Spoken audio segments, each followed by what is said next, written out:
All right, it's a little bit dark here in my apartment, so bear with me, but I want to share a few thoughts on the whole Trump, Zelensky, JD Vance conversation, if you want to call it that.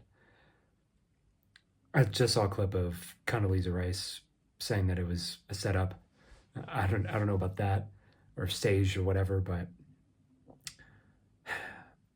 I'll say this. I think Trump has a point, which is this can't go on forever.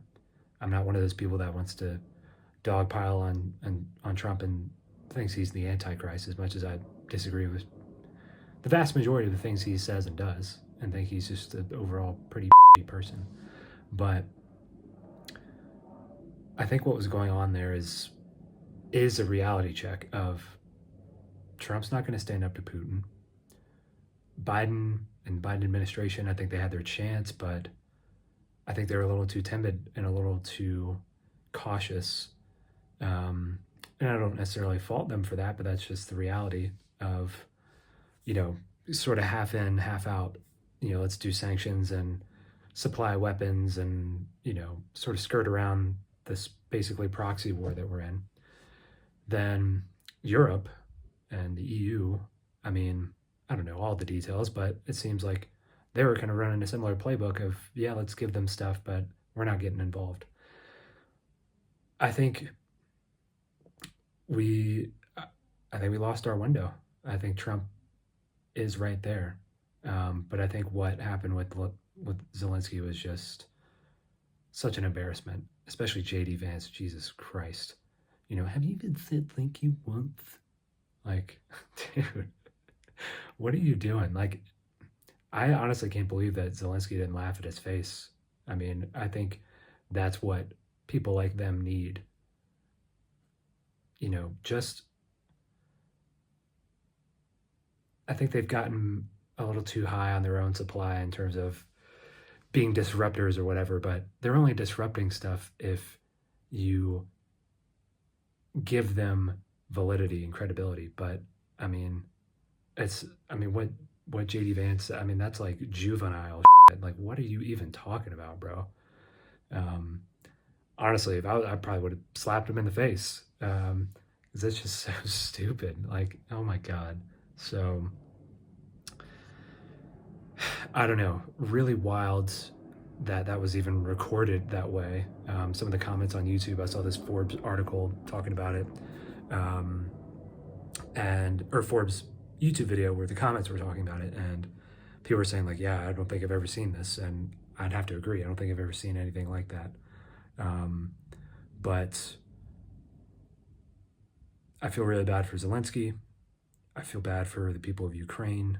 Not that I'm by any means an expert on, what has happened in that region. I know, Ukraine is not a perfect angel. They've had corruption and, shit, but I mean, so is the US, so is Russia.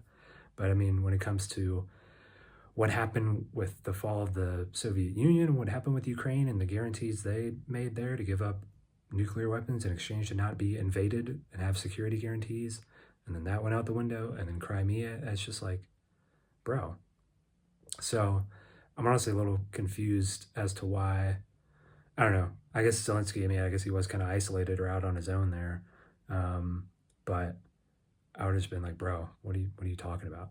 And I don't know. I'm not trying to make it sound like I'm not Monday morning quarterbacking this meeting, but I think it just goes to show that sort of decorum. You could tell Zelensky was really trying to like not get worked up and try to be polite, even though Trump and JD Vance were just being heads.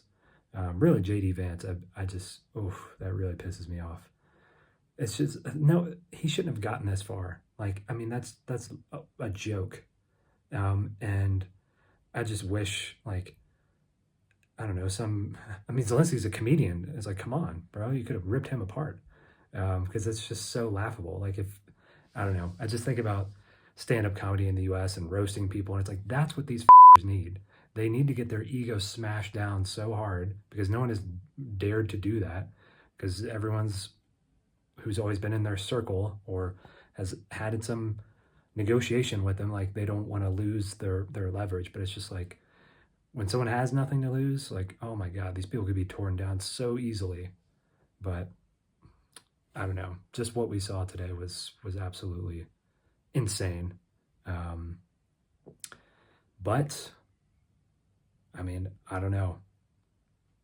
We got to stop somewhere. I don't see the Trump administration doing anything better than the Biden administration did in terms of support. And I think, we have to now acknowledge that reality, because Trump does have a point about there's people dying every day. And I know Zelenskyy knows that. And it's just a shame that, Trump and J.D. Vance, they've never seen anything like what this dude is. I mean, the trauma and just the bloodshed, like, they have no concept of that. But anyway, we got to we got to draw a line somewhere because it can't go on forever.